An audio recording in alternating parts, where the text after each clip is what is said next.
Ouais, salut les copains. Bon, bah mon projet avance, ça y est. Donc, je vais pas revenir sur la composition de ma pompe à dépression. Je pense que vous avez tous suivi. Dans l'idée, c'est que je vous fais un petit démo là quand même ce soir, parce que c'est sympa de pouvoir montrer. Donc dans l'idée, qu'est-ce que j'ai rajouté là? J'ai remonté mon petit relais là, qui est un bon relais traditionnel avec une bobine, voilà, en 230 volts, qui me permet de faire la régulation à mon vacuostat qui est là. Et puis tout fonctionne. Donc là, je suis soumis à une nouvelle problématique. Alors je vous montre vite fait. C'est que la régulation, elle se fait entre moins 0,48 bar et moins 0,6 bar.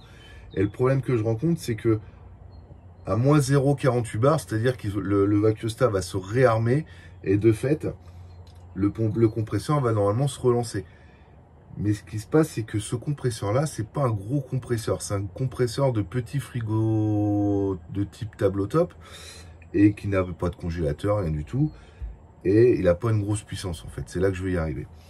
Et ce qui se passe, c'est que quand le compresseur, donc le vacuostat qui est ici, il se réarme à moins 0,48 bar, le compresseur, lui, reste en charge. Donc, c'est-à-dire que là, on est toujours en dépression, là. Donc, au niveau de l'aspiration pour la bouteille.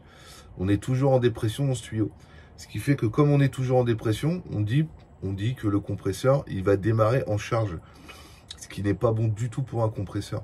Et surtout, c'est ce qui va, si le compresseur n'a pas, enfin, le compresseur lui-même n'a pas assez de puissance, de chevaux, pour pouvoir démarrer, malgré qu'il soit en charge, on risque effectivement, comme on dit certains copains sur le réseau, de cramer le compresseur et du coup ça fait pas long feu. Moi le but c'est que ça puisse durer, vous avez bien compris. Donc ce que je vais faire, c'est que je vais pallier à cette petite problématique donc je vais ouvrir mon circuit ici et je vais passer par une électrovanne 3 voies. Ce qui fera que quand là j'ai deux contacts de dispo qui sont des contacts normalement fermés sur mon relais. C'est-à-dire que quand le vacuostat va alimenter mon relais, donc va me lancer le compresseur, en même temps, il va m'alimenter cette électrovanne 3 voies qui, elle, me permettra de faire le vide d'air dans la bouteille. Et une fois que le vacuostat sera arrivé à 0,6 bar, donc il va ouvrir le contact, donc tomber le relais, ça va réalimenter du coup l'électrovanne derrière de purge, ça va me basculer mon tiroir et me mettre en purge tout en gardant la pression, me mettre en purge cette partie-là. Ce qui fait que le compresseur pourra redémarrer à 0,48 bar.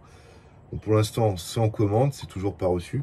Mais bon, quoi qu'il en soit, je voulais vous faire une petite démonstration de, pas la puissance, mais la fiabilité, l'efficacité d'un petit compresseur de frigo type tabletop. Allez, c'est parti.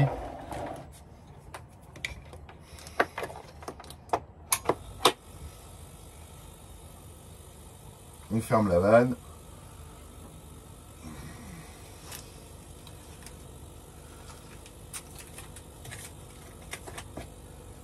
Alors là, je vais mettre un bout de scotch. Je ne sais pas si ça va suffire. C'est pour boucher le trou là, parce que ça, c'est le trou de fixation qui va me servir à fixer mon petit pad sur le spoilboard.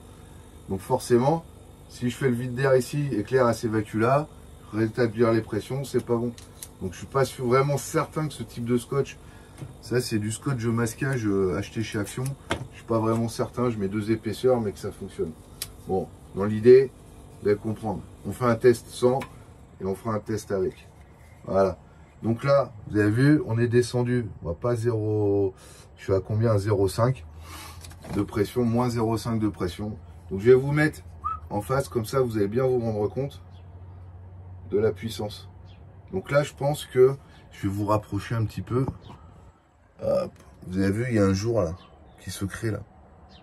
Il y a un jour qui se crée entre les deux là, entre mon bois et mon pad. Donc je vais essayer de vous mettre au plus près pour que vous puissiez voir et vous rendre compte au mieux de cette histoire. Donc là, on est positionné. Je vous mets le jeu et là, j'ouvre la vanne.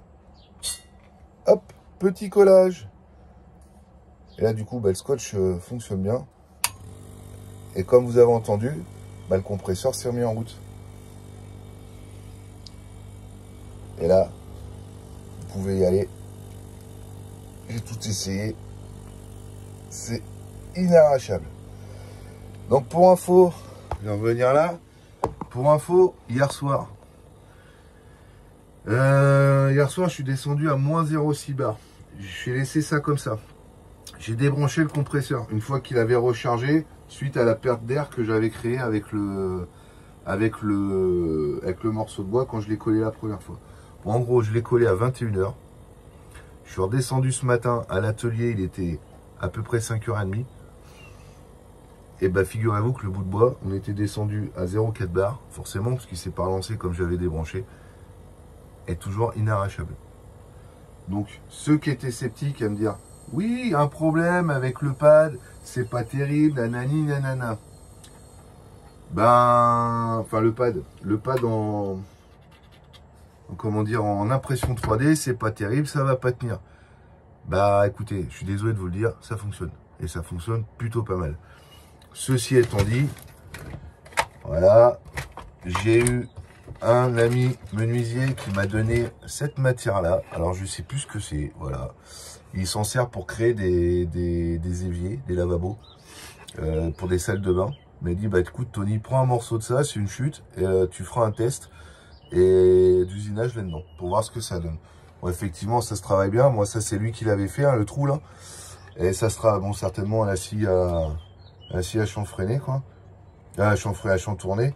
Mais bref, quoi qu'il en soit, ce que je vais faire, je vais découper un morceau de 25 par 30. Je vais l'usiner. Bon, là, il n'y a même pas besoin de surfaçage à faire parce que c'est une matière qui est ultra lisse. Je vais l'usiner pour faire les carrés, pour faire mes passages d'air. Alors je sais pas si je vais mettre une ou deux sorties d'air. Et dans l'idée, après, c'est de le percer dans l'épaisseur pour rejoindre les trous d'arrivée d'air, qui donc permettront de voir fixer ma table à mon spoilboard et après surtout créer le vide d'air. Donc voilà, ça sera ma surface de contact pour mettre mon but. Mais bon, ça c'est une autre étape. Pour l'instant, on s'affaire au compresseur, à ma pompe à dépression, et après ça sera bien. Donc voilà, donc bah je vous remettrai 2-3 petites images quand il y aura l'électro 23 voix. Allez, ciao ciao.